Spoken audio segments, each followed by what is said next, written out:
Bismillahirrahmanirrahim. Assalamualaikum warahmatullahi wabarakatuh. Alhamdulillahi rabbil alamin. Wassalatu wassalamu ala asrafil anbiya'i wal mursalin Sayyidina Muhammadin wa ala alihi wa sahbihi ajma'in, amma ba'du. Pada kesempatan hari ini kita akan membicarakan tentang tafsir Turjuman Al-Mustafid yang ditulis oleh Abdul Ra'ub As-Singkili. Kita mulai dari pendahuluannya. Berdasarkan fakta sejarah, pada awal abad ke-16 di Nusantara telah muncul proses penulisan tafsir. Hal ini dapat dilihat dari naskah tafsir surat Al-Kahfi, di mana teknis penulisan tafsir surat Al-Kahfi ini ditulis secara parsial berdasarkan surah tertentu dan tidak diketahui siapa penulisnya. Manuskripnya dibawa dari Aceh ke Belanda oleh seorang ahli bahasa Arab dari Belanda, Erpinus, yang wafat pada 1624 Masehi, pada awal ke-17 Masehi. Sampai sekarang, manuskrip itu menjadi koleksi Cambridge University Library dengan katalog MS Romawi 2.6.45.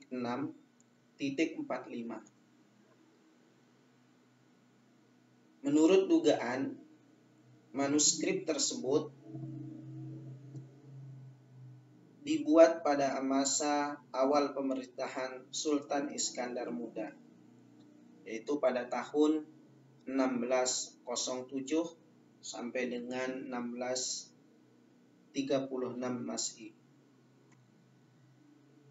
di mana mufti kesultanannya adalah Samsudin Al-Sumatrani, atau bahkan sebelumnya. Sultan Alauddin Riayat Shah Syahid Al-Mukammil 1537 sampai dengan 1604, di mana mufti kesultanannya adalah Hamzah Ansauri. Tapi bila dilihat dari gaya penafsirannya, menurut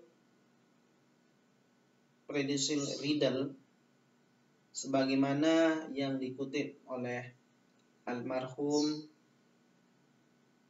Azumardi Azra, bentuk penafsirannya berbeda dengan Hamzah atau Samsudin Al-Sumatrani, yang lazimnya menafsirkan ayat-ayat Al-Quran yang dikutip dalam karya mereka secara mistis. Nanti kawan-kawan bisa baca buku yang ditulis oleh Profesor Azumardi Azra, yaitu Jaringan Ulama Timur Tengah dan Kepulauan Nusantara abad ke-17 dan ke-18. Karena itu belum bisa dipastikan siapa penulisnya. Namun hampir bisa dipastikan manuskripnya tersebut merupakan terjemahan bebas dari tafsir Al-Khazin, di mana penulisnya wafat pada tahun 741 atau 1340 Masehi. Namun tidak berarti tradisi penafsiran sama sekali tidak berkembang. A.H. Jones dalam penelusurannya menyebutkan bahwa aktivitas penafsiran di wilayah ini sudah berlangsung sedikitnya sejak abad ke-16. Gejala ini tampak dari beberapa karya tulis yang dihasilkan dan ditemukan pada periode tersebut. Karya-karya Hamzah Al-Pansuri atau Samsudin Al-Sumatrani misalnya, meskipun tidak secara tegas dapat disebut sebagai karya tafsir, namun sudah dapat dijadikan indikasi sudah terbangunnya tradisi tafsir kala itu.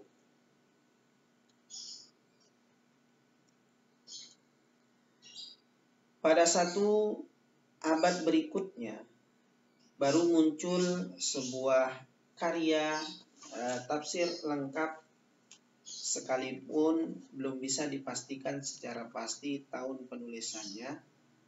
Karya ini ditulis oleh Syekh Abdul Rauf Singkel dan diberi dengan nama Tarjuman Al-Mustafid dalam bahasa Melayu. Tafsir yang ditulis oleh Abdul Rauf Singkeli yang mulai dari 1615 sampai dengan 1693 Masehi itu sudah ditemukan 30 juz. Namun Peter Riedel setelah melihat informasi dari manuskrip tertua karya ini mengasumsikan bahwa karya ini ditulis sekitar tahun 1675 Masehi. Tapi ada satu kondisi yang sangat mencengangkan pikiran kita, bahwa tafsir Nusantara ini pertama kali dicetak bukan di Indonesia, tetapi justru di Mesir sana. Di negeri yang sangat jauh dari negara kita. Kitab tafsir pertama yang hadir di bumi Nusantara dicetak di Mesir, yaitu yang diterbitkan oleh percetakan Mustafa Al-Bab Al-Halabi pada tahun 1951 Masehi, 1370 Hijriah, yaitu pada cetakan yang keempat, karya Abdul Rauf Singkeli atau Abdul Rauf bin Ali Al-Pansuri Al-Singkel 1615-1693. Ini adalah karya besar dalam kacamata penafsiran Nusantara. Nah, kemudian mari kita sama-sama mempelajari tentang biodata dari Syekh Abdul Rauf As-Singkeli. Nama lengkap beliau adalah Abdul Rauf bin Ali Al-Jawi Al-Pansuri. Umurnya cukup panjang, yaitu 78 tahun. Karena berdasarkan fakta sejarah, beliau lahir sekitar tahun 1615 Masehi di Pansur Singkel, wilayah pantai barat Laut Aceh. Sementara beliau wafat pada tahun 1693 Masehi dan dimakamkan di samping makam Tengku Anjong yang dianggap paling keramat berhampiran Kuala Sungai Aceh. Menurut Hazmi, nenek moyang As-Singkeli berasal dari Persia yang datang ke Kesultanan Samudra Pasai pada abad ke-13. Mereka kemudian menetap di Pansur atau Barus sebuah kota pelabuhan tua yang penting di Sumatera Barat. Pendapat lain mengatakan bahwa ayah Singkli, Syekh Ali Al-Pansuri, adalah seorang Arab yang menikah dengan warga pribumi dari Pansur dan bertempat tinggal di Singkel di daerah Aceh. Di daerah inilah Singkli dilahirkan dari orang tuanya, yaitu Syekh Ali Al-Pansuri. Kemudian kita lihat pendidikan awal Abdul Rauf Singkel ini didapatkan dari ayahnya.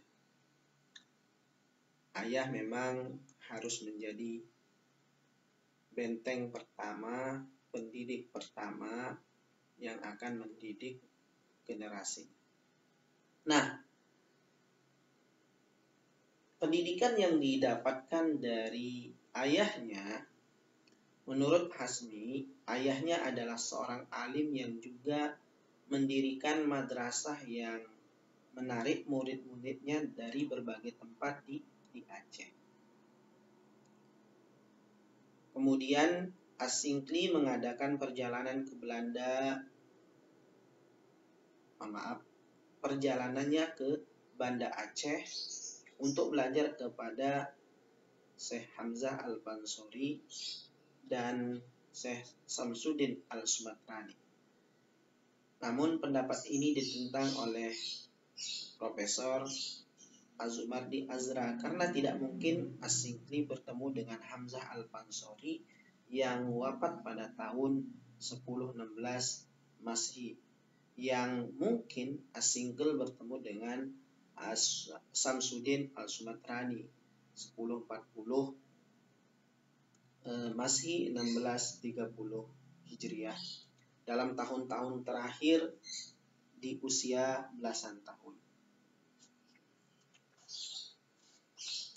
As-Singkli meninggalkan Aceh menuju Arab pada tahun 1642 Hijriah.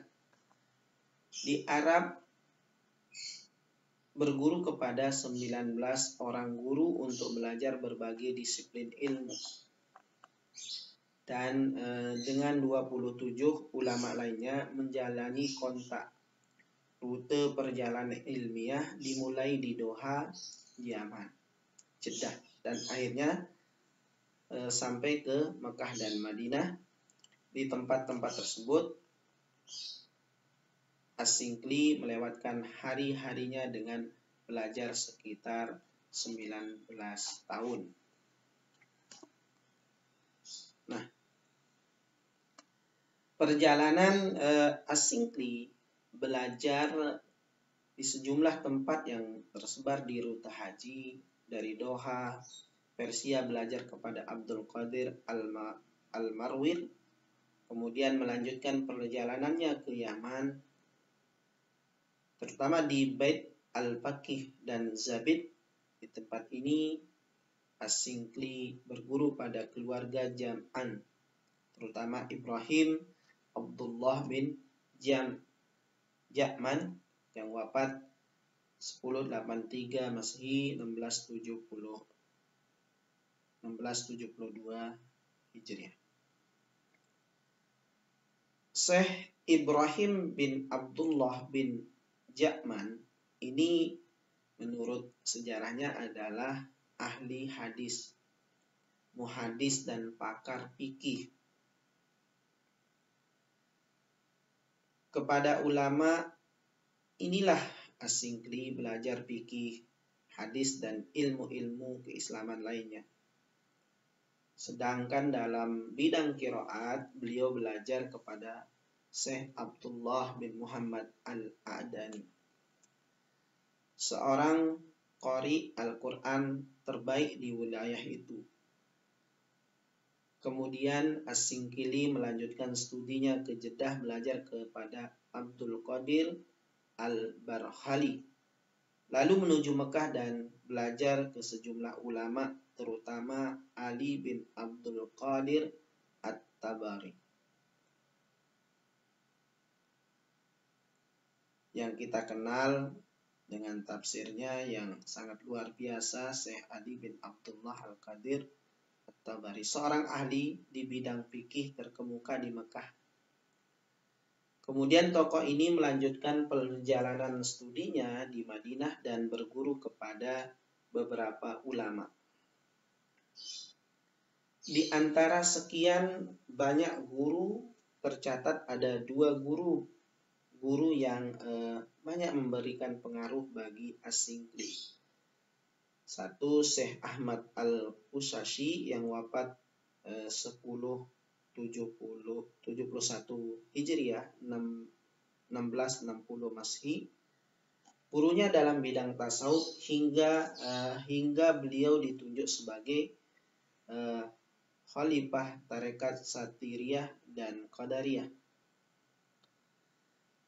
Secara intelektual, Syekh As-Singkili berguru kepada Ibrahim Al-Qurani yang wafat 1101 Hijriah 1690 Masehi. Dengan ulama inilah beliau menyelesaikan pendidikan setelah wafatnya Ahmad Qusashi 1071 Hijriah 1660. Bersama Syekh Al-Qurani, As-Singli belajar ilmu pengetahuan yang menghasilkan pemahaman intelektualnya tentang Islam di luar ilmu tasawuf. Karena begitu dekatnya hubungan antara murid dan guru, ketika Singli telah kembali ke bumi Nusantara yaitu Indonesia, beliau masih melakukan kontak dengan Al-Qurani. Kemudian waktu pendidikannya yang cukup lama menyebabkan As-Singli sangat menguasai berbagai disiplin ilmu. Disiplin ilmu agama secara matang dan sempurna, khususnya ilmu syariat, ilmu fikih, hadis, kalam, dan tasawuf.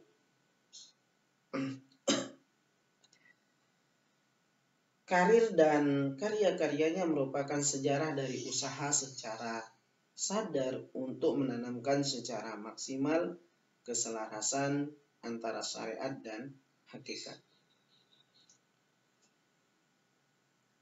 Perjalanan As-Singli yang cukup panjang dalam menuntut ilmu di Timur Tengah tidak menjadikannya sebagai tokoh yang datang ke Indonesia dengan membawa tradisi Arab, namun tetap menjaga kearifan lokalnya sehingga membuat dirinya sebagai tokoh Nusantara yang dikenal di dunia Islam.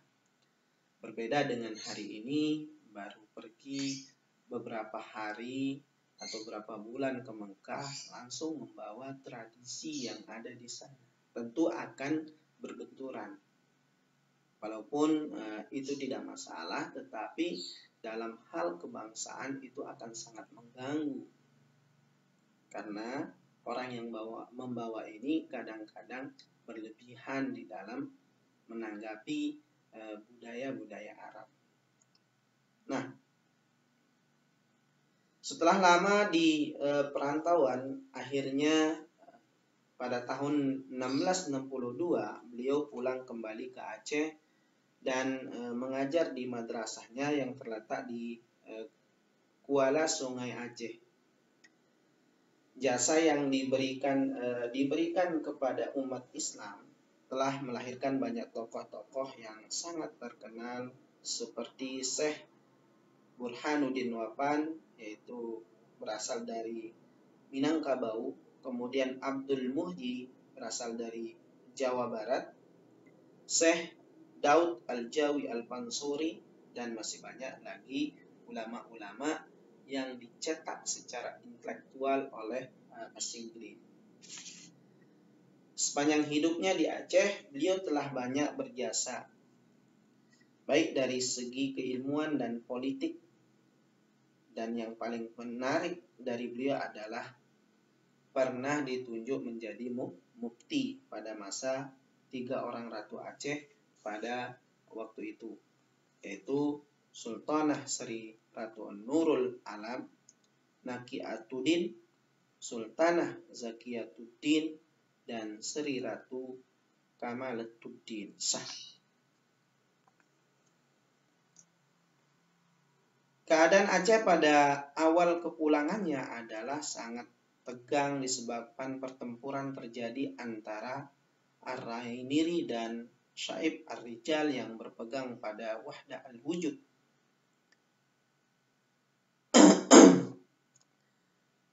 Konflik tersebut menyebabkan Ar-Rainiri pergi ke Nairil, India, diganti oleh Syaib Al-Rijal dan kemudiannya diganti oleh Abdurraub Al-Pansori setelah Sultanah merasa puas dengan ilmu yang dimilikinya. Karena keluasan ilmu inilah ia sangat cepat sekali terkenal. Masyarakat pun cepat terpengaruh karena kesalehannya. Sebagai ulama besar di negerinya ini, ia dapat simpati dari masyarakatnya sebagai guru. Dia menjadi tempat rujukan masyarakat untuk bertanya dalam segala hal, khususnya tentang masalah-masalah keagamaan. Beliau juga dikenal sebagai mubalik dan seorang sufi yang petunjuk-petunjuk dan fatwanya dapat diterima karena kesantunan yang dimilikinya. Dan keputusan juga selalu didengar karena beliau dikenal sebagai seorang hakim yang adil.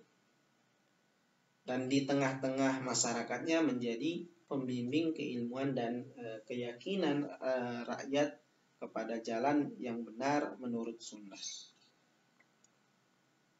Kedudukan yang demikian ini membuat Abdurraub lebih dekat dengan rakyat dan pemerintah. Abdurraub berjasa besar dalam membina dan mengembangkan ilmu rahmatullah setelah berjuang dengan segala tenaga dan pikirannya untuk memajukan agama Islam, bangsa dan negara selama kurang lebih 22 tahun. Ia dimakamkan di dekat muara Sungai Aceh. Sesudah beliau meninggal, masyarakat memanggil dengan nama Syekh Kuala. Akhir perjalanan dari beliau ini adalah sangat luar biasa. Artinya beliau adalah tokoh yang alim, yang soleh, sufi, tapi dia mampu menghadirkan rahmatan lil alamin di daerahnya. Dan dia tidak lupa terhadap jati dirinya, di mana dia berangkat kemudian kembali, yaitu Indonesia tercinta, yaitu Nusantara. Maka setelah beliau wafat, kesedihan melanda warga Singkel pada saat itu, dan beliau adalah sosok yang sangat alim. Kemudian beliau adalah tokoh yang bisa membawa perubahan untuk kebaikan masyarakatnya. Karena itu beliau dipanggil oleh Allah, karena beliau memang disayang oleh Allah, sehingga beliau wafat dan dimakamkan di muara Sungai Aceh. Dan beliau sampai hari ini dikenal di Aceh dengan Syekh Kuala. Baik, kita lanjutkan dengan guru-guru Abdurraub As-Singkli. Ketika kita membaca sejarah, Syekh Tarekat Satiriyah Ahmad Usasi adalah salah satu guru besar Abdurraub As-Singkli. Nama Abdurraub Singkil muncul dalam silsilah Tarekat Satiriyah dan dia menjadi orang pertama yang memperkenalkan Tarekat Satiriyah di Indonesia. Namanya juga tersambung seorang ulama besar bernama Al-Baidawi, yaitu penulis tafsir Anwar Tanzil wa Asrarut Ta'wil yang pertama kali diterbitkan di Istanbul pada tahun 1884 Masehi. Adapun jaringan guru-guru Abdurrahman Singkil menjadi lebih kompleksitas ketika dia melanjutkan perjalanannya di Zabid. Di antara guru-gurunya yang bisa ditemukan di dalam literatur adalah pertama bernama Abdurrahim bin Shadiq Al-Khas Amin bin Shadiq Al-Mizaji yang juga guru dari Ahmad Al-Qusasi. Kemudian Abdullah bin Muhammad Al-Adani, seorang yang disebut qari, ahli qiraat. Kemudian ada Abdul Fattah Al-Khas. Kemudian Syekh Tahir bin Husain Al-Ahdad. Kemudian Muhammad Al-Baqi Al-Mijazaji, seorang Syekh Naksabandiyah termasyhur yang wafat 1074 Hijriah 1664 Masehi. Kemudian Qadi Muhammad bin Abi Bakar bin Mutair yang wafat 1075 1664. Ahmad Abdul Abbas bin Mutyar yang wafat 1075 1644. Dalam rute perjalanan berikutnya, Abdurrahman Singkil belajar juga di Jeddah bersama Abdul Qadir Al-Barhali. Kemudian gurunya ketika beliau melanjutkan ke Mekah, beliau belajar kepada Badaruddin Al-Lauhuri, Abdullah Al-Lahuri, dan Ali bin Abdul Qadir At-Tabari. Selanjutnya, Abdurrahman As-Singkil juga melakukan kontak dengan ulama lainnya di Mekah, tentu juga membentuk cakrawala sosio-intelektualnya. Mereka itu adalah Isa Al-Maghribi, Abdul Aziz Az-Zamzami, Tajuddin Ibnu Yaqub, Alauddin Al-Babali, Zainal Abidin At-Tabari, Ali Jamal Al-Maki, dan Abdullah bin Sa'id Baqashir Al-Maki. Semuanya adalah kisaran tahun 1003 sampai dengan 1076 Hijriah 1595 1665 Masehi. Selama 19 tahun belajar di Arab terhadap tahap terakhir dari perjalanan panjang beliau adalah belajar agama, terutama belajar tentang tasawuf kepada dua orang tokoh sufi besar di Madinah yang memegang posisi penting dalam jaringan ulama di dunia Islam. Dua ulama tersebut adalah Syekh Safi Al-Din Ahmad Ad-Dajjali Al-Qusasi, kurang lebih 1583 sampai dengan 1660 Masehi. Seorang ulama besar Mekah dan satu orang lagi setelah meninggal Al-Qusasi, ia belajar selama 1 tahun kepada murid Al-Qusasi yaitu Syekh Ibrahim Al-Qurani yang 1689 masih seorang ulama besar asal Madinah. Semoga para ulama-ulama diberikan tempat terbaik di sisi Allah Subhanahu wa taala, dan mudah-mudahan kita yang mengenal beliau walaupun mengenal dengan nama mendapatkan keberkahan ilmu dari beliau, dari ulama-ulama kita. Amin ya rabbal alamin.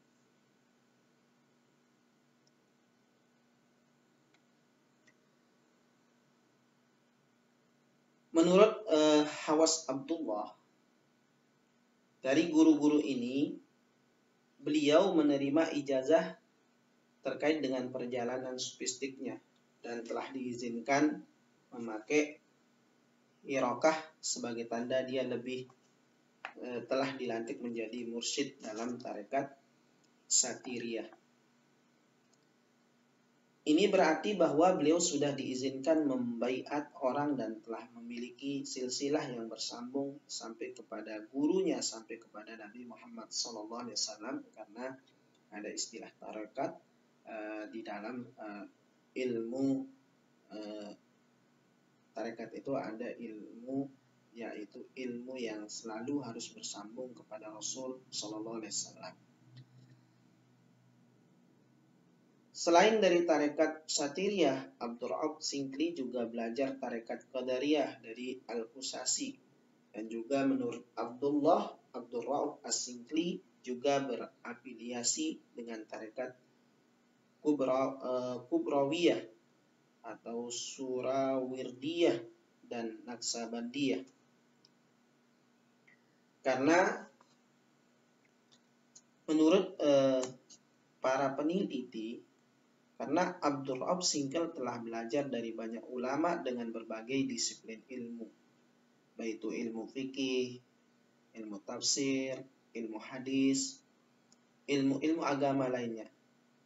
Mereka para ulama itu ada yang berasal dari Jeddah, Mekah, Madinah, Mocha, dan lainnya. Karenanya Abdur Rauf Singkli adalah seorang yang mumpuni dalam bidang ilmu agama dan tasawuf sekaligus. Masya Allah, perjalanan mencari ilmu yang memang didasari oleh ketekunan. Kemudian kita akan berlanjut membahas tentang murid Abdur Rauf Singkli. Kedatangan Abdur Rauf As-Singkli di Nusantara, khususnya di lingkungan istana, dengan sendirinya menciptakan berbagai pihak penasaran dengan keilmuan. Perspektif ya atau pandangan-pandangan segarnya itu segera merebut hati seorang sultanah, yaitu Sofiyah ad-Din, yang saat itu masih memerintah Kesultanan Aceh. Itu pada tahun 1645 sampai dengan 1675. Dan beliau diangkat menjadi Qadi Malik Al-Adl atau mufti yang bertanggung jawab atas administrasi masalah keagamaan. Sejak di Haramain, Abdur Rauf Singkli sudah mulai meniti karirnya sebagai pengajar agama yang kemudian ia teruskan di bumi Nusantara. Tidak jelas siapa yang menjadi murid beliau ketika di Haramain, namun dalam catatan Az-Zumardi Azra dapat melacak beberapa murid beliau yang ada di Nusantara setelah kembali ke Aceh. Di antaranya adalah Syekh Burhanuddin yang masanya adalah 1056 sampai dengan 1004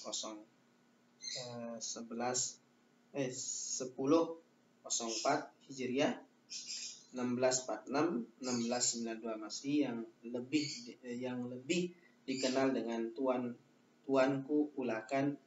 Ulakan adalah sebuah desa di pantai wilayah Minangkabau. Ia belajar dengan Abdur Rauf As-Singkli selama beberapa tahun sebelum kembali ke tanah kelahiran. Kemudian ada Syekh Abdul Muhyi asal Jawa Barat. Dalam catatan Az-Zumardi juga, kemungkinan besar Abdul Muhyi belajar dengan Abdur Rauf Singkli sebelum berangkat ibadah haji ke Mekah. Peran tokoh ini sangat besar kontribusinya dalam penyebaran ajaran tarekat Satiriyah di Jawa Barat dan memegang peranan penting dalam mengubah kepercayaan animisme menjadi Islam. Kemudian ada Daud Al-Jawi Al-Bansori Ismail bin Agha Al-Mustafa bin Agha Ar-Rumi. Ayahnya kemudian berasal dari Turki dan ibunya dari Melayu. Ia adalah murid kepercayaan Abdur Rauf As-Singkli. Indikasinya adalah dalam kolofan naskah Turjuman Al-Mustafid disebutkan bahwa dia diperintahkan gurunya membuat beberapa penambahan pada tafsir yang ditulis oleh As-Singkli. Dan juga ada kesan dia melakukan penambahan tersebut di bawah pengawasan Abdur Rauf As-Singkli sebelum beliau meninggal. Penguasaan Abdur Rauf As-Singkli terhadap ilmu keislaman menjadikan beliau dikenal dalam masyarakat Aceh sepanjang sejarah. Bahkan masyarakat supranatural menganggapnya sebagai waliullah yang memiliki kekuatan supranatural karena kesalihannya, karena ketekunan. Abdul Rauf As-Singkal yang wafat pada tahun 1105 Hijriah 1693 dikuburkan di samping makam Tuanku Anjong di Kuala Karueng, Aceh, Sungai Aceh. Tahun ini diambil berdasarkan tahun yang ada dalam karya akhir yang disusun di tepi Kuala Karueng, Aceh. Ketika tsunami melanda Aceh pada tanggal 26 Desember 2004, makam Syekh Abdul Rauf Singkal masih utuh, hanya beberapa bagian yang roboh. Kondisi tersebut menambah kepercayaan masyarakat atas kekeramatan Abdul Rauf As-Singkal. Karena memang orang-orang soleh itu sangat luar biasa, bahkan banyak cerita-cerita orang soleh yang tubuhnya itu masih segar, masih sehat. Paling kain kafannya yang sudah rusak. Kemudian kita lanjut kepada bagaimana beliau mengajarkan tasawuf dan bagaimana karya-karya Singkal ini berkembang. Abdul Rauf Singkal sering dianggap sebagai pahlawan yang membela orang yang tertindas. Dalam konteks ini Hamzah dianggap sebagai orang yang tertindas. Adapun Ar-Riniri sering dituduh salah kaprah dalam menghakimi pengikut Hamzah. Abdul Rauf diyakini sebagai pendamai kontroversi tersebut. Dalam catatan yang ditulis oleh Oman Fatur Rahman, Abdul Rauf As-Singkal tidak cenderung pada salah satu dari dua tokoh yang bertikai pada saat itu. Abdul Rauf As-Singkal juga berusaha menggugurkan teologi Hamzah, tapi di sisi lain dia juga mengecam tindakan radikal Ar-Riniri dikarenakan memvonis mereka kafir dan harus dihukum mati. Jika kita merujuk pada karya-karya Abdul Rauf Singkal, maka akan ditemukan jawaban yang lebih objektif. Abdul Rauf Singkal mempunyai pendirian yang tidak berbeda dengan Ar-Riniri. Hal ini terlihat dalam pandangannya yang dikemukakan dalam Sulam Al-Mustafid. Beliau menyebutkan kelompok wujudiyah sebagaimana Ar-Riniri menyebutkannya. Perbedaannya ini menamakan dengan nama yang lebih eksplisit, yaitu Al-Wahdah. Bahkan ada indikasi kuat mengikuti Ar-Riniri dalam mengklasifikasi wujudiyah menjadi kelompok yang berbeda, yaitu kelompok yang meyakini bahwa hanya ada satu wujud, yaitu wujud Allah. Kelompok lain wujudiyah yang meyakini bahwa wujud terbagi dua, yaitu hakiki dan hayali. Wujud hakiki adalah wujud Allah yang mutlak, sedangkan hayali adalah wujud alam semesta. Kemudian Oman Fatur Rahman mencatat tidak kurang dari 36 kitab yang berkenaan dengan kitab fikih, syariat, tasawuf, tafsir, Al-Quran, dan hadis. Di antaranya adalah yang ditulis oleh beliau adalah Daqaiq al-Huruf, kehalusan huruf, dikutip dalam At-Tufan al-Mursala ila Ruhin an-Nabi, Risalah Ilmu Tasawuf. Tafsir Baidawi, terjemahan diterbitkan di Istanbul 1884. Mir'at At-Tullab fi Tahsil Ma'rifah Al-Ahkam Asy-Syari'ah di Malik Al-Wahhab, cermin para penuntut ilmu untuk mengetahui hukum-hukum syariat dari Tuhan. Ini berbahasa Melayu.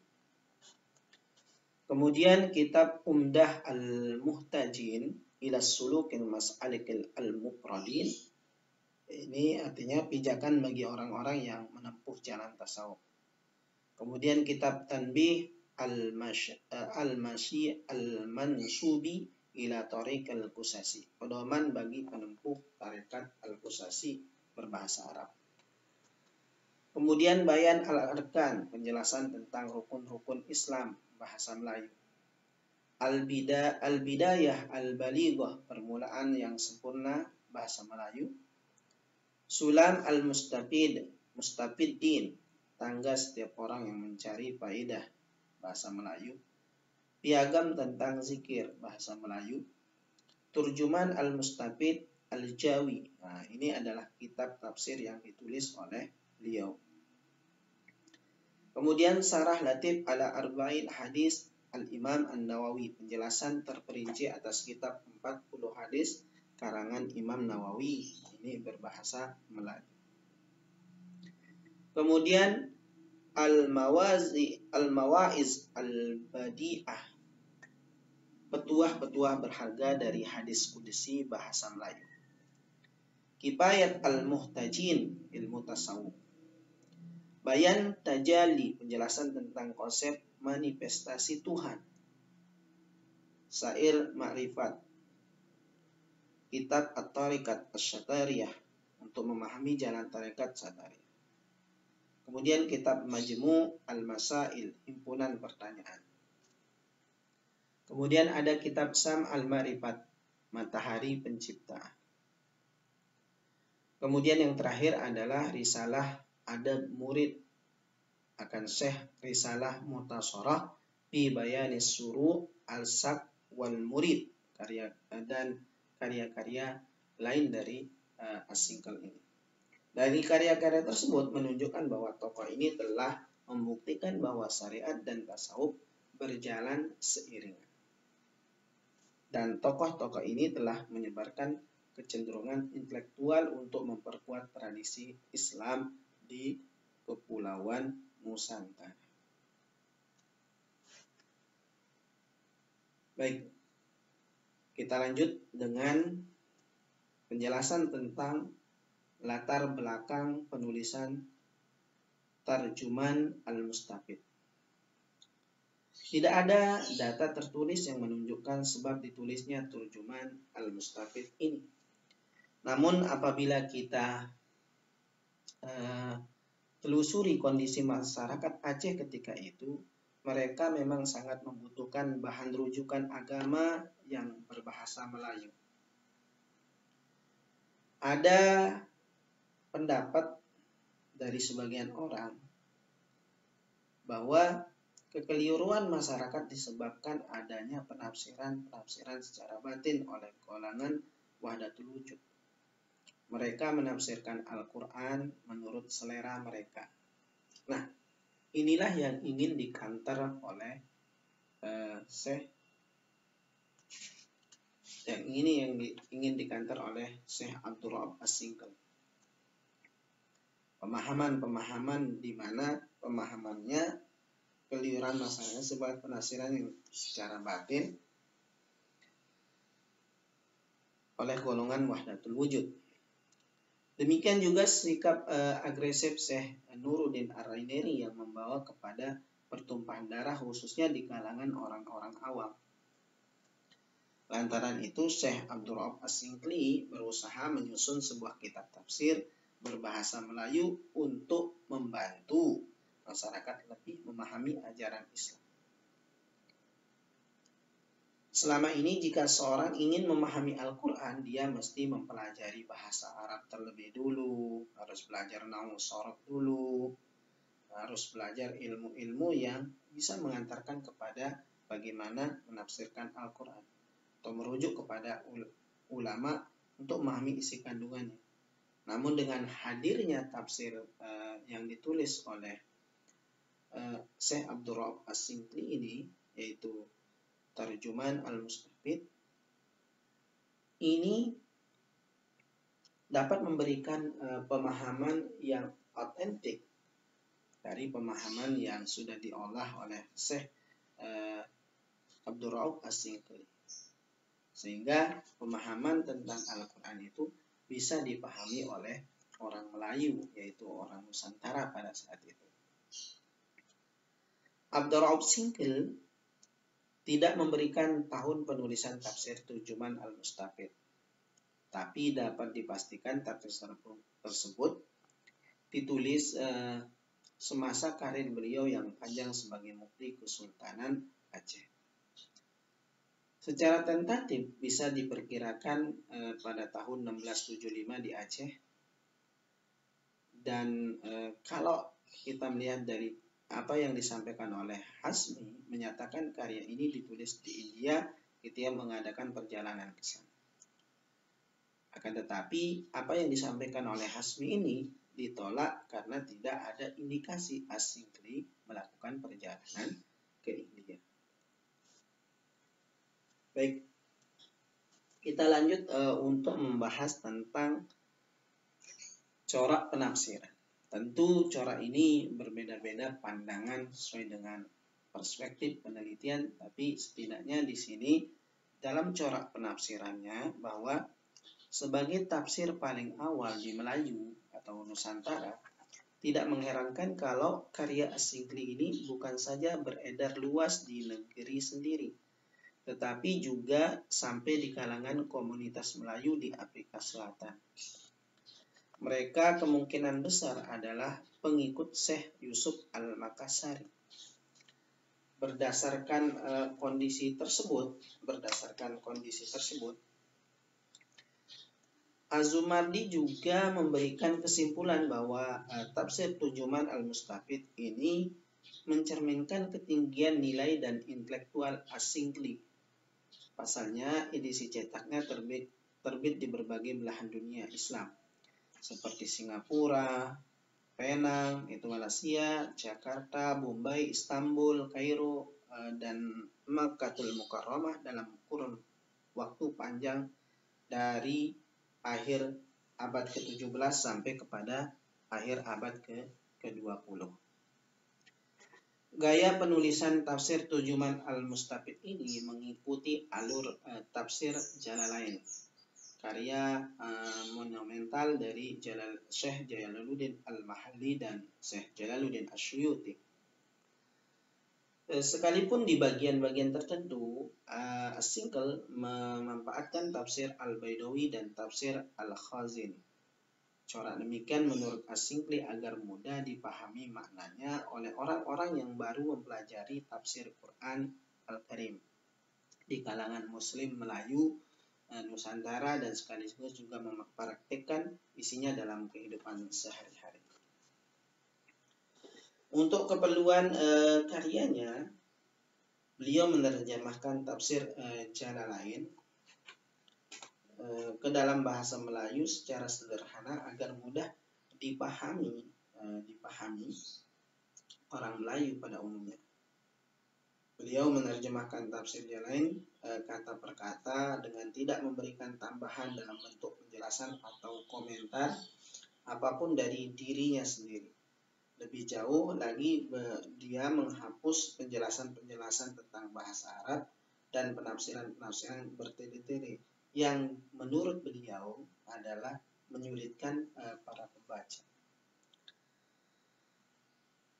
Nilai signifikansi karya tafsir Abdul Rauf As-Singkili ini adalah merupakan satu petunjuk dalam sejarah keilmuan tafsir Al-Quran di dunia Melayu sebagai peletak dasar bagi sebuah jambatan antara terjemahan dan penafsiran. Hal ini dapat mendorong telaah lebih lanjut atas karya tafsir dalam bahasa Melayu. Selama hampir 3 abad, Terjemahan Al-Mustafid merupakan satu-satunya terjemahan lengkap Al-Quran di dunia Melayu pada saat itu. Baru dalam 30 tahun terakhir muncul tafsir baru di wilayah Melayu Nusantara. Dengan demikian, bisa dikatakan karya Singkili ini memainkan peran penting dalam memajukan pemahaman lebih baik terhadap ajaran Islam, khususnya dalam pemahaman mereka terhadap Al-Quran. Tapi kalau dilihat dari segi konten, tafsir Tarjuman Al-Mustafid ini memiliki corak adab ijtimai atau kemasyarakatan.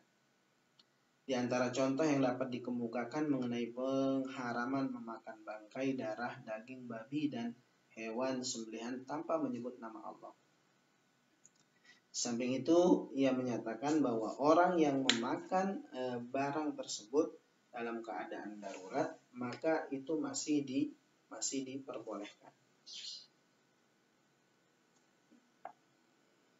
Bahkan kata beliau, tidak termasuk dosa baginya. Abdul Rahab Singkal menulis pendapatnya tersebut dalam tafsir dengan mengatakan kira-kira artinya begini. Sungguhnya Allah hanya mengharamkan bagimu bangkai, darah, daging babi, dan binatang yang ketika disembelih disebut nama selain Allah. Tetapi barang siapa dalam keadaan terpaksa memakannya, maka ia tidak keluar dari Islam. Sedangkan ia tidak menginginkannya dan tidak pula melampaui batas, maka tidak ada dosa baginya. Sungguhnya Allah Maha Pengampun lagi Maha Penyayang. Sesungguhnya telah diharamkan atas kamu memakan bangkai dan darah dan daging babi dan barang yang disembelih bukan atas nama Allah. Tapi jika memakannya dalam keadaan darurat dan tidak melampaui batas, tidak menyebabkan mereka keluar dari Islam dan tidak dosa bagi mereka. Bahwasanya Allah Subhanahu wa Ta'ala Maha mengampuni terhadap hambanya yang terpaksa, asalkan jangan berlebihan. Ini kutipan ini dikutip oleh guru sekaligus dosen saya, yaitu Dr. Abdul Rahab yang sudah wafat. Mudah-mudahan beliau diampuni dan diberikan tempat terbaik di sisi Allah Subhanahu wa Ta'ala. Beliau mengutip ini dalam kitab Abdul Rahab Singkal Al-Quran Karim wa Bihmashi Terjuman Al-Mustafid yang diterbitkan di Beirut Darul Fikr pada tahun 1990. Dan kebetulan dia juga pernah belajar di sana, yaitu Ustadz Dr. Abdul Rahab LC MA. Dan beliau adalah dosen kami waktu belajar magister di PTIQ Jakarta. Nah, urian di atas merupakan solusi yang ditawarkan oleh Abdul Rahab Singkal terhadap problem yang dihadapi masyarakat yang berada dalam kondisi sulit. Catatannya adalah dalam kondisi keterpaksaan. Maka Abdul Rahab memberikan solusi untuk semua itu, asalkan jangan melampaui batas. Dalam penafsirannya terlihat Abdul Rahab Singkal ingin memberikan sumbangan pemikiran. Walaupun pendapat yang dikemukakan itu sangat ringkas sekali, mungkin inilah salah satu kelebihan dari tafsir ini yang hanya menyajikan penafsiran secara ringkas, padat dan dengan bahasa yang mudah dipahami. Lebih jauh, ia ingin berupaya secara cepat memperkokoh landasan syariah di kalangan masyarakat awam sebelum mereka diberi pengetahuan yang lebih jauh. Jadi beliau ini membuatkan kita sejenis pengantar. Corak lain pemikiran tafsir ini dapat dilihat dari penjelasan Abdul Rahab Singkal ayat-ayat tentang antropomorfis. Kasus yang diangkat pada contoh berikut berkaitan dengan ayat terdapat kata al-yad yang diartikan secara literal itu berarti tangan, namun dalam komposisinya dengan Allah bagaimana?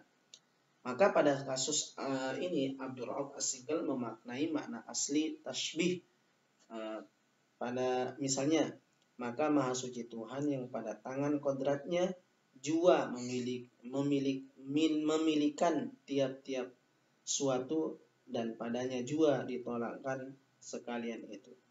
Pola demikian dapat dikemukakan dalam tradisi pemikiran sufi. Para sufi umumnya tidak menempatkan dirinya pada salah satu dari dua ekstrem ketika berhadapan dengan ayat-ayat yang sifatnya tasbih atau antropomorfis. Mereka menerima konsep tanzih sekaligus tasbih Tuhan.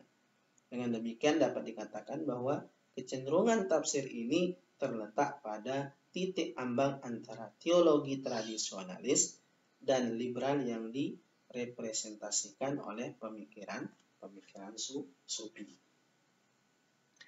Nah, kita lanjut dengan pembahasan tentang karakteristik dan metode penafsiran. Sahabat yang berbahagia, teman-teman, para pendengar yang dirahmati Allah Subhanahu wa Ta'ala. Pembahasan tentang karakteristik sebuah tafsir dapat dilakukan dengan mengidentifikasi metode penafsiran, teknik penafsiran, dan corak penafsiran. Pada metode penafsiran telah ditekankan kepada panggilan mengenai cara seorang mufasir memberikan tafsirnya, apakah dia menafsirkan Al-Quran dengan Al-Quran, dengan hadis, dengan riwayat sahabat, dengan kisah-kisah Israiliyat, atau dengan ra'yunya. Pada teknik penafsiran diarahkan pada prosedur penafsiran, apakah penafsiran mengikuti penafsiran tahlili, mushafi, analitis, atau ijmali, global, atau maudu'i, tematis. Sedangkan pada corak penafsiran lain, untuk melihat corak pemikiran teologi yang mempengaruhi mufasir, dilakukan dengan melihat penafsirannya pada ayat yang tergolong mutasyabihat. Untuk melihat lebih jelas karakteristik dalam tafsir ini, berikut ini kita kutipkan dari surat Al-Ikhlas. Pemilihan surat ini semata karena alasan teknis. Selain karena surat ini terhitung pendek dan tidak memiliki kelainan bentuk maupun pola dalam penerjemahan dengan surat atau ayat lain dalam tafsir lain. Ini juga dimaksudkan agar tidak terjadi keterputusan dengan pembahasan sebelumnya dan selanjutnya. Artinya apa yang dicantumkan sebagai contoh di dalam tafsir ini adalah memang untuk lebih mengefisiensi waktu. Ketika Syekh Abdul Rabb As-Sinqil menafsirkan surat Al-Ikhlas, beliau menyebutkan surat Ikhlas turun di Mekah atau Madinah, terdiri dari 4 atau 5 ayat.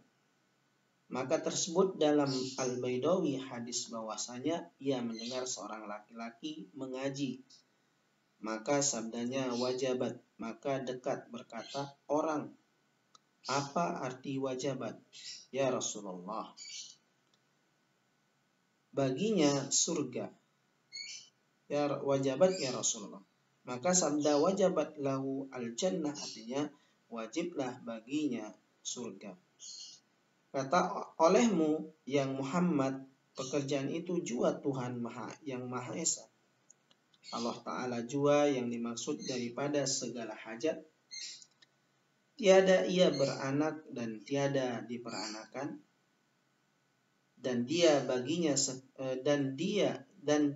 baginya sekutu dengan seorang jua pun. Kata ahli tafsir tersebut dalam kitab Al-Khazin bahwasanya segala musyrik itu telah berkata mereka itu bagi Rasulullah SAW, sebut olehmu bagi kamu bangsamu bangsa Tuhanmu. Maka turunlah firman Allah Ta'ala, Qul huwallahu ahad. Kepada akhirnya bayan ihtilaf antara segi qori yang 3 pada pembacaan kufuwan, maka Nabi dan Abu Ammar membaca dia kufuwan dengan Hamzah dan Habas membaca dia kufuwan dengan waw. Nah, wallahu alam. Nah, ini contoh penafsiran dari Syekh Abdul Rabb As-Sinqil dalam kitabnya Tarjuman Al-Mustafid. Nah, kutipan tadi dapat diketahui karakteristik yang dimiliki tafsir Tarjuman Al-Mustafid. Dari segi metode dan teknik penafsiran, Abdul Rabb As-Sinqil tampaknya hanya menerjemahkan secara harfiah ayat-ayat Quran. Tidak ada usahanya untuk menjelaskan kandungan yang sedang diterjemahkan dengan memaknai ayat lain yang seirah. Tak juga dengan hadis Nabi, riwayat sahabat, apalagi dengan kisah Israiliyat. Karena memang beliau ingin menghadirkan tafsir yang bisa dipahami oleh setiap orang dan untuk memudahkan orang. Ada 3 variabel lain yang secara rutin disertakan dalam tafsir ini di luar penjelasan terjemahan harfiah. Pertama, keterangan tentang asbabun nuzul, sebab turunnya ayat. Kalau memang ada asbabun nuzulnya, yang biasanya dimasukkan dalam bagian kata mufasir atau kisah untuk surat Al-Ikhlas. Istilah yang dipakai adalah kata mufasir. Yang kedua, penjelasan tentang ragam bacaan qiraah yang biasanya dimasukkan dalam bagian bayan atau faedah. Kemudian yang ketiga, tentang guna atau manfaat atau fadilah ayat atau surat jika dibaca. Bagian ini biasanya diletakkan pada pembuka surat, menyertai penjelasan mengenai status surat Makkiyah dan Madaniyah.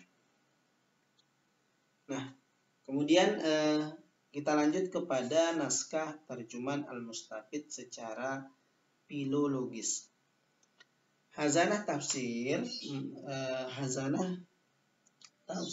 Nusantara yang terhubungkan dengan Islam mempresentasikan beragam tafsiran terhadap ideologi yang lahir dari konteks pemikiran budaya lain seperti Persia, Arab, India, dan lain sebagainya.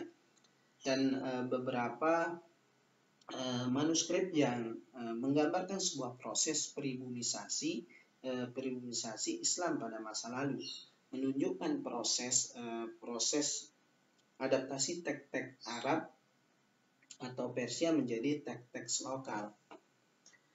Dan sebagian menunjukkan harmoni gagasan Islam dalam budaya lokal yang sangat luar biasa. Menurut hasil penelitian disertasi yang dilakukan oleh Peter Riedel, ada sekitar 10 salinan manuskrip kitab terjemahan Al-Mustafid yang tersimpan di Perpustakaan Nasional Jakarta. Dalam edisi cetakannya, Peter Riedel itu juga telah mendaftarkan setidaknya 5 edisi cetakan kitab tersebut sebagai berikut. Pertama, ini nanti kita sama-sama kawan-kawan bisa cek di Perpustakaan Nasional. Yang pertama itu Turjuman Al-Mustafid 2 jilid yang diterbitkan oleh Maktabah Utsmaniyah Istanbul 1884 Masehi. Kemudian Turjuman Al-Mustafid edisi keempat Kairo cetak ulang oleh Sulaiman Maraghi Singapura 1951 Masehi. Tafsir Baidawi nama lain tunjukkan untuk Tarjuman Al-Mustafid edisi keempat yang dicetak ulang oleh Pustaka Nasional Singapura. Kemudian Tarjuman Al-Mustafid edisi keempat cetak ulang oleh Darul Fikr Jakarta 1981. Tafsir Al-Anwar Al-Baidawi 3 jilid Sulaiman Press Penang 1961. Kemudian selain itu, kata Peter Riedel, manuskrip yang disebutkan oleh Peter Riedel itu adalah manuskrip Tarjuman Al-Mustafid yang dikoleksi oleh Al-Hasmi di Aceh. Kemudian manuskrip disalin oleh Abdul Somad bin Talib bin Abdul Muti kemudian disalin juga oleh Oman Fatur Rahman dalam Qodi Kolok. Manuskrip menyebutkan kondisi manuskrip masih baik, kecuali hanya beberapa halaman yang robek. Sebagai tafsir paling awal, karya ini beredar luas di wilayah Melayu Indonesia. Bahkan edisi tercetaknya ditemukan di wilayah Melayu sampai sejauh Afrika Selatan. Kenyataan bahwa Turjuman Al-Mustafid diterbitkan di Timur Tengah pada masa yang berbeda-beda mencerminkan nilai tinggi karya ini serta intelektual Abdul Rauf As-Sinkri.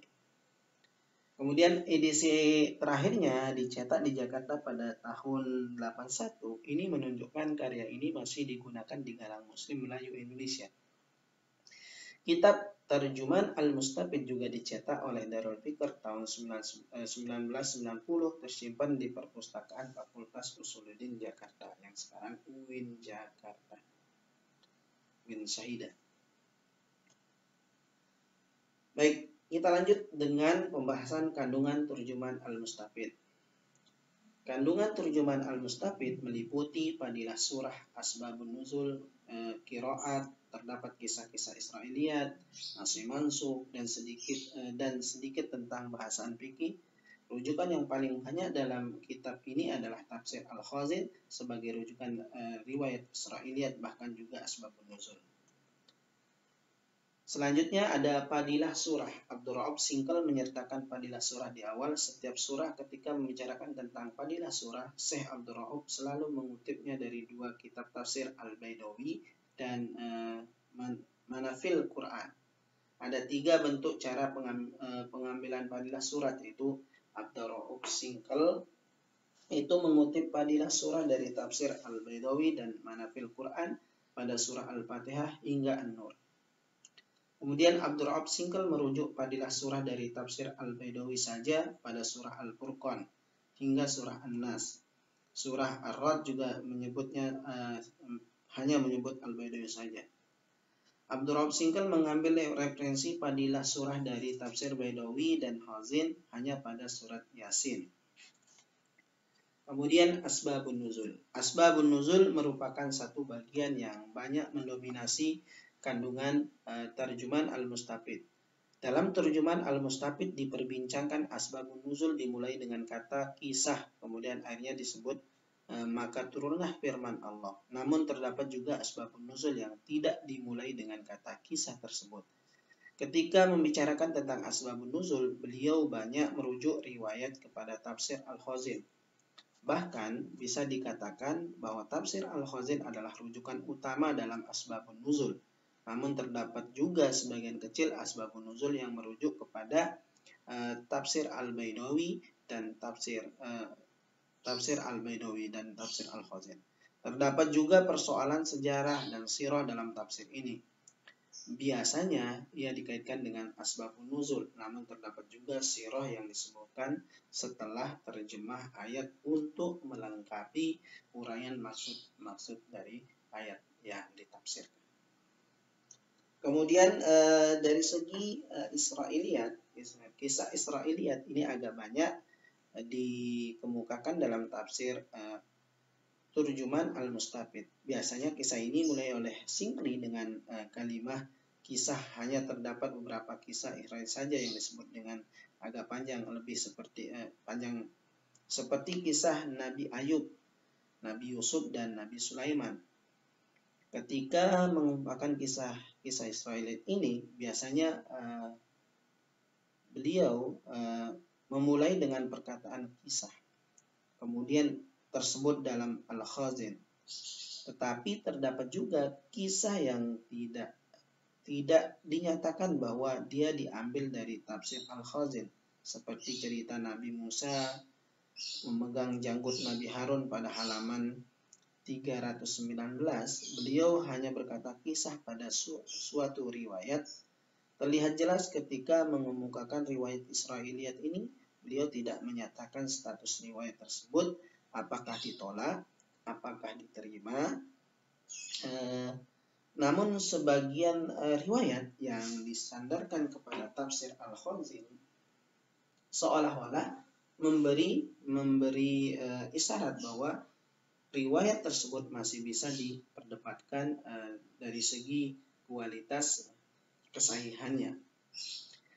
Hal ini menggambarkan status tafsir Al-Khazin yang dipenuhi dengan riwayat Israiliyat. Selain itu terdapat juga riwayat Israiliyat yang diambil dari tafsir seperti tafsir Al-Baghawi sebagaimana pada halaman 270. Namun begitu tafsir Al-Khazin tetap menjadi rujukan utama beliau ketika mengutip riwayat Israiliyat. Jadi yang paling mendominasi itu dalam catatan para peneliti itu adalah dipengaruhi oleh tafsir Al-Baidawi dan tafsir Al-Khazin. Kemudian kita lanjut dengan pembahasan naskahnya. Bukan naskah, mohon maaf. Kita membahas tentang nasih mansuhnya. Di dalam tafsir Tarjuman Al-Mustafid ini, itu apabila membicarakan ayat yang ada hubungannya dengan nasih mansuh, maka beliau menyatakan bahwa ayat tersebut nasih atau mansuh. Terdapat 11 tempat di mana pengarang mengutarakan persoalan terkait itu. Pertama, di dalam kitabnya itu ada di halaman 28, kemudian 30, 43, 81, 84, 93, 187, 267, 351, 418, dan 409. Terdapat 4 tempat ketika As-Singli membicarakan nasih mansuh, tapi bukan pada ayat-ayat, melainkan pada hukum seperti pada halaman 30, 81, 84, dan 419. Nanti bisa dikutip di dalam tafsir yang ada di perpustakaan Fakultas Usuluddin UIN Jakarta. Kemudian dari segi qiraat, perbincangan tentang qiraat biasanya dimulai oleh Syekh Abdul Raub dengan perkataan faedah. Kemudian beliau mengatakan ada perbedaan pendapat antara 3 qori. Maksudnya qori yang 3, bukan yang seluruhnya. Seperti Abu Ammar Ad-Duri, Nafi, Qalun, Warsh, dan Hafs. Terdapat banyak tempat di mana qiraat dibicarakan setelah beberapa ayat, seperti halaman 70. Jika qiraat ini yang dibaca itu sama dalam setiap ayat, maka beliau akan mengisyaratkan dengan perkataannya. Demikianlah pada setiap tempat dalam Al-Quran. Jika suatu qiraat itu telah dibicarakan sebelumnya, maka beliau tidak lagi mengulang, tapi beliau hanya mengisyaratkan dengan perkataannya. Maka pada pembahasan terdahulu juga disebutkan, apa yang menarik dalam perbincangan qiraat adalah ia memberikan kesan kepada terjemah ayat. Terdapat banyak tempat di mana Abdul Raub menerjemahkan suatu ayat berdasarkan qiraat Nafi atau Abu Ammar. Kemudian beliau mengemukakan terjemahan berdasarkan qiraat Hafs dalam bagian qiraat seperti pada halaman 61, 65, 70, dan 72. Berdasarkan kepada perbedaan terjemahan ayat menurut qiraat tertentu, tampak jelas bahwa qiraat Abu Ammar mendominasi sebagian besar terjemahan tersebut. Ini menunjukkan kecenderungan beliau terhadap qiraat yang beliau ambil. Nah, kemudian dalam bidang fikih, hanya ada 5 tempat saja dalam tafsir yang dibicarakan masalah fikih, yaitu pada halaman 79, 81, 86, 354, dan 426. Syekh As-Singli juga menyebut hukum yang berkaitan dengan mazhab Syafi'i, tetapi hanya pada halaman 81 saja. Sementara ketika sampai pada halaman 86, Syekh Singli menyebut kitab Nihayah ketika membicarakan hukum wajib menunaikan sholat walaupun tidak ada air untuk bersuci. Sholat itu harus tetap didirikan karena menghormati waktu. Kemudian diulang kembali apabila ketika mendapatkan air untuk bersuci. Ini dalam kaitan fikih di dalam tafsir Tarjuman Al-Mustafid. Kemudian rujukan referensi Tarjuman Al-Mustafid, jadi beberapa yang dijadikan rujukan oleh Abdul Raub dalam menulis kitab Tarjuman Al-Mustafid antara lain yaitu tafsir Jalalain. Tafsir ini ditulis oleh 2 jalal, yaitu Jalaluddin Al-Mahali yang wafat 864 Hijriah dan Jalaluddin Suyuti. Alasan Abdul Raub memilih tafsir ini sebagai sumber utama dibanding tafsir yang lain, Karena tafsir ini ditulis oleh dua ulama terkemuka yang mempunyai ketersambungan sanad antara dirinya dengan Imam Asyuti melalui Syekh Al-Qusasi dan Al-Qurani. Peter Riedel misalnya dan Prof. Salman Harun dalam penelitiannya membuktikan secara tegas bahwa Tarjuman Al-Mustafid ini merupakan terjemahan dari tafsir Al-Jalalain. Hanya saja pada bagian tertentu Abdul Rauf memanfaatkan tafsir Al-Baidawi. Pendapat ini memanfaatkan tafsir Baidawi sebagai rujukannya. Namun ada pendapat yang disampaikan oleh Peter Riedel dan Prof. Salman Harun ini itu ditentang karena tafsir Tarjuman Al-Mustafid mempunyai karakteristik tersendiri, ya. Cara penyajiannya, datanya sangat beda dengan Jalalain maupun Al-Baidawi. Namun persamaan yang ada dengan persamaan yang ada dengan Al-Jalalain ialah terkait tentang ringkasan dan padatnya terjemahan. Beliau juga dengan Al-Baidawi banyak dirujuk dalam kandungan, yaitu fadilah surah dan masalah qiraat. Kemudian rujukan yang kedua adalah tafsir Baidawi. Tafsir ini ditulis oleh Syekh Nasaruddin Abu Said Abdullah bin Umar bin Muhammad Al-Baidawi As-Sayrazi yang wafat 680 Hijriah 1092 Masehi, di mana beliau ini bermazhab Syafi'i dan beraliran kalam Asy'ari. Dalam teknik penulisan dicantumkan nama surah asbabun nuzul dan diakhiri dengan menyebut fadilah surah. Menurut Az-Zahabi banyak merujuk pada tafsir Al-Kasyaf karya Az-Zamakhsyari, namun tidak mencantumkan hal-hal yang terkait dengan aliran Mu'tazilah. Juga merujuk kepada tafsir Al-Kabir. Dalam tafsir terdapat jumlah hadis dhaif yang digunakan menyampaikan fadilah suwar. Demikian menurut Ali Iyazi dalam penelitiannya, yaitu Al-Mufassirun Hayatun wal Manhajun, halaman 161. Sedangkan Snok Horgurunya dan dua sarjana lainnya, Ringkes dan Porhoff menyimpulkan bahwa Tarjuman Al-Mustafid mencakup terjemahan dari tafsir Baidawi dan Jalalain. Namun di kemudian hari Porhoff mengubah kesimpulannya dengan menyatakan bahwa sumber-sumber Tarjuman Al-Mustafid adalah berbagai karya tafsir berasal dari berbagai karya tafsir berbahasa Arab. Artinya dua kesimpulan yang mengatakan itu adalah terjemahan dari tafsir Jalalain dan Al-Baidawi itu sebenarnya tidak bisa diklaim sepihak, tapi harus diklaim dengan bagaimana ketekunan, bagaimana kecerdasan seorang penafsiran itu. Sehingga tidak heran apa yang disampaikan oleh misalnya oleh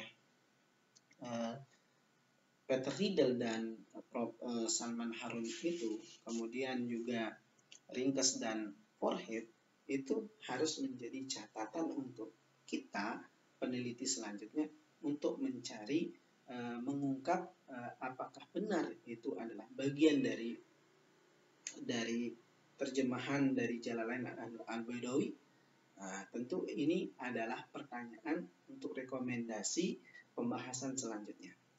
Nah, kemudian di samping itu dua kitab tersebut yang dijadikan rujukan, ada juga kitab lain dari tafsir Al-Manafi Al-Quran, tafsir Al-Khazin, tafsir Baghawi, dan kitab Nihayah ketika merujuk masalah fikih. Nah, kenyataan ini menguatkan bahwa Tarjuman Al-Mustafid bukan hanya terjemahan dari kitab tertentu, namun sumber rujukannya dari beberapa kitab tafsir. Nah, inilah luasnya, inilah pembahasan tentang kitab yang ditulis oleh Syekh Abdul Rauf As-Sinkli, yaitu tafsir Tarjuman Al-Mustafid yang sangat mulia ini. Oleh karena itu, kepada kita yang belajar ilmu Al-Quran dan tafsir, dan kemudian menggali ilmu tentang kenusantaraan, maka haruslah kita semakin teliti, semakin mengasah kemampuan penelitian kita untuk mengungkap sisi-sisi menarik dari kitab tafsir yang ditulis oleh ulama Nusantara. Salah satunya adalah tafsir Tarjuman Al-Mustafid karya Syekh Abdul Rauf As-Singkri. Terima kasih atas perhatiannya. Mudah-mudahan ilmu tentang tafsir ini bisa menjadi semangat kita untuk terus belajar ilmu Al-Quran dan ilmu tafsir guna untuk terus berinteraksi dengan Al-Quran. Assalamualaikum warahmatullahi wabarakatuh. Jangan lupa untuk memberikan komentar dan jangan lupa untuk memberikan kritik terhadap konten ini. Semoga konten ini bermanfaat. Salam